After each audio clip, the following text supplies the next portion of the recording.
लाहौर में स्मॉग में फिर इजाफा होने लगा। दुनिया में लाहौर फ़ज़ाई आलूदगी के एतबार से दूसरे नंबर पर है। शहर में फ़ज़ाई आलूदगी की मजमूई शरह 285 रिकॉर्ड की गई। लाहौर हाई कोर्ट का हफ्ते के रोज़ तमाम सरकारी और प्राइवेट स्कूल्स कॉलेजेस बंद करने का हुक्म। शेखपुरा हाफिजाबाद गुजरांवाला के डिप्टी कमिश्नर के तबादले का हुक्म।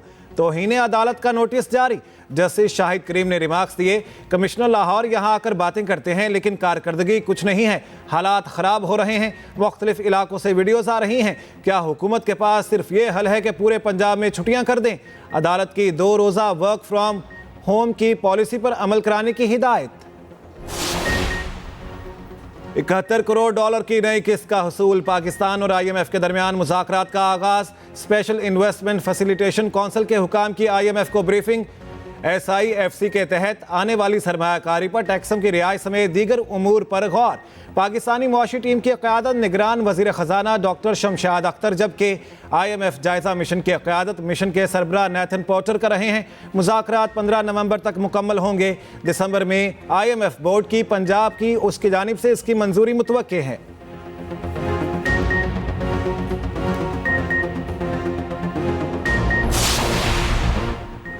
फ़लस्तीन में इंसानियत का कत्लेआम, नया दुनिया खामोश तमाशाई बनी रही। गजा के अलशिफा अस्पताल में ICU और वेंटिलेटर्स पर मौजूद तमाम मरीज दम तोड़ गए। कॉरिडोर और वार्ड्स में लाशें ही लाशें। इसराइली दहशतगर्दी का सिलसिला फिर भी थम ना सका। अलशिफा अस्पताल पर चारों तरफ से हमले जारी। कार्डियक वार्ड मलबे का ढेर बना दिया। अस्पताल से बाहर निकलने वालों पर गोलियों की बारिश। अतराफ की सड़कों पर शहीद फ़लस्तीनियों की लाशें मौजूद। जबालिया कैंप पर भी एक और हमला, 15 फ़लस्तीनी शहीद हो गए।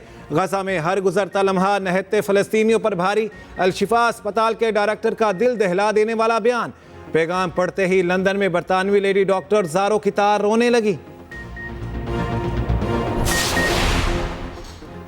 गाजा के अस्पतालों में आग और खून का खेल नहीं देखना चाहते। इसराइली जहारियत का सबसे बड़ा हिमायती अमेरिका भी बोल पड़ा। व्हाइट हाउस में नेशनल सिक्योरिटी के तर्जमान जैक सलिवान का कहना है, इसराइल पर वाज़ेह किया है कि गजा के अस्पतालों में आतिशगीर हथियारों से लड़ाई से गुरेज किया जाए।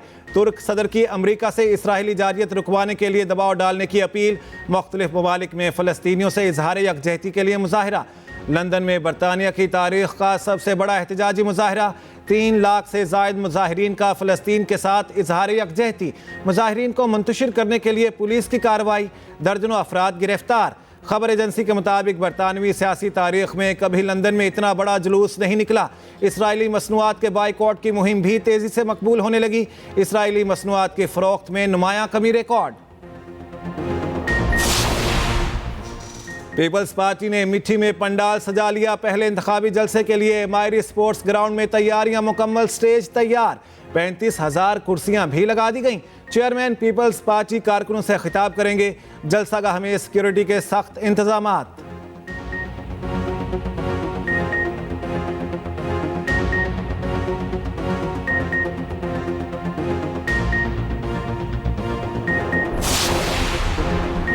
आम इंतखाबात के लिए इत्तेहाद बनाने का मिशन। मुस्लिम लीग नून बलोचिस्तान में भी कदम जमाने को तैयार। पार्टी कायद नवाज शरीफ कल बलोचिस्तान का दौरा करेंगे। सूबे की 20 से ज़ायद सियासी शख्सियात से मुलाकातें होंगी।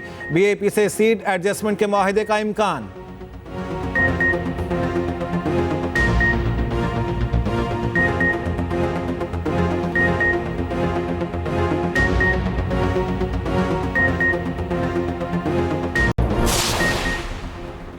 चेयरमैन PTI असद उमर फवाद चौधरी पर फर्द जुर्म आज भी आयद ना हो सकी। तौहीन इलेक्शन कमीशन केस की समाअत। चेयरमैन PTI असद उमर और फवाद चौधरी में से कोई भी पेश ना हो सका। मेंबर इलेक्शन कमीशन ने करार दिया, सिक्योरिटी खदशात हैं तो जेल में समाअत नोटिफाई कर सकते हैं। जिस पर सेक्रेटरी दाखिला ने कहा, जेल में समाअत पर कोई एतराज़ नहीं, इससे मुतालिक कानूनी राय ले लेता हूँ। केस की मजीद समाअत 6 दिसंबर तक मुलतवी। दूसरी जानिब फवाद चौधरी के खिलाफ तौहीन इलेक्शन कमीशन और तौहीन चीफ इलेक्शन कमिश्नर केसेस की समाअत भी 6 दिसंबर तक मुलतवी कर दी गई।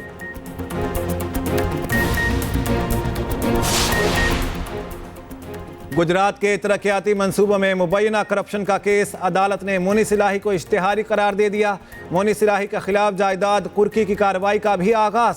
मोनी सिलाही की जायदाद की तफसीली रिपोर्ट 15 दिन में जमा कराने की हिदायत।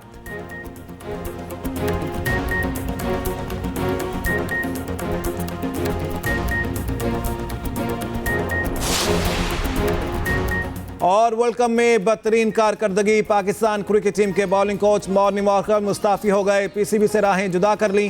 दौरा ऑस्ट्रेलिया के लिए उमर गुल को बॉलिंग कोच की जिम्मेदारियां सौंपे जाने का कभी इम्कान। उधर कौमी क्रिकेट टीम की वतन वापसी।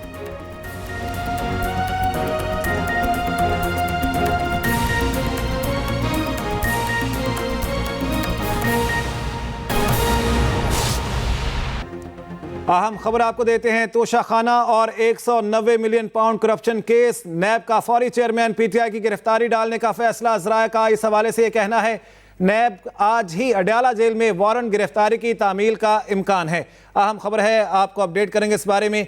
नैब की जानिब से आज ही अडयाला जेल में वारंट गिरफ्तारी की तामील का इम्कान है।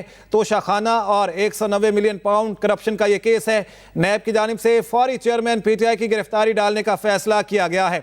अहम खबर है, आपको अपडेट करें इस बारे में। आपको बता दें, एहतसाब अदालत इस्लामाबाद ने तोशाखाना और 190 मिलियन पाउंड स्कैंडल केसेस में चेयरमैन पाकिस्तान तहरीक इंसाफ के वारंट गिरफ्तारी जारी की है। फैयाज महमूद हमारे साथ हैं, उनसे बात कर लेते हैं। फैयाज, बताइएगा, आज ही गिरफ्तारियां डाली जाएंगी?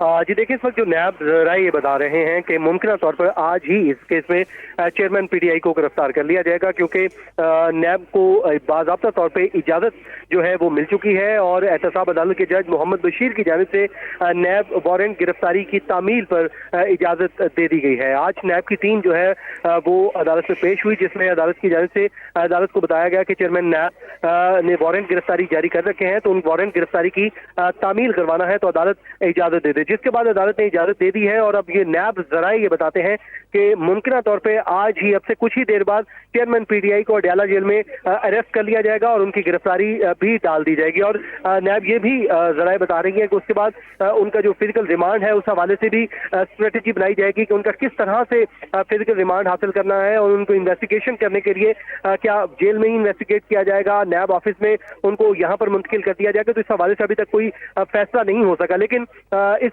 हवाले से एक बड़ी अहम पेशरफ जो सामने आई, उसमें आज ही वारंट गिरफ्तारी की तामील करवाए जाने का इम्कान है, क्योंकि कल इस्लामाबाद हाई कोर्ट में उनकी इन्हीं केसेस में जो जमानत की दरखास्तें बहाल करने की जो है वो दरखास्तें अपीलें लगी हुई थी, जिस पर कल समाअत होना थी, लेकिन उससे कबल आज ही नैब की जानिब से वारंट तामील करवाने के लिए अदालत से रजू किया गया, जो अब से कुछ ही देर बाद इम्कान ये जाहिर किया जा रहा है कि उनकी वारंट गिरफ्तारी की तामील करके उनकी इसके 2 केसेस में गिरफ्तारी डाल दी जाएगी। अच्छा फैयाज, इस सिलसिले में यह भी बताइएगा कि तोशाखाना केस और 190 मिलियन पाउंड स्कैंडल जो है, जो चेयरमैन तहरीक इंसाफ के खिलाफ बनाया गया है, इसमें ये जो वारंट गिरफ्तारी है, दोनों केसेस में ये नैब की जानिब से हासिल किए गए?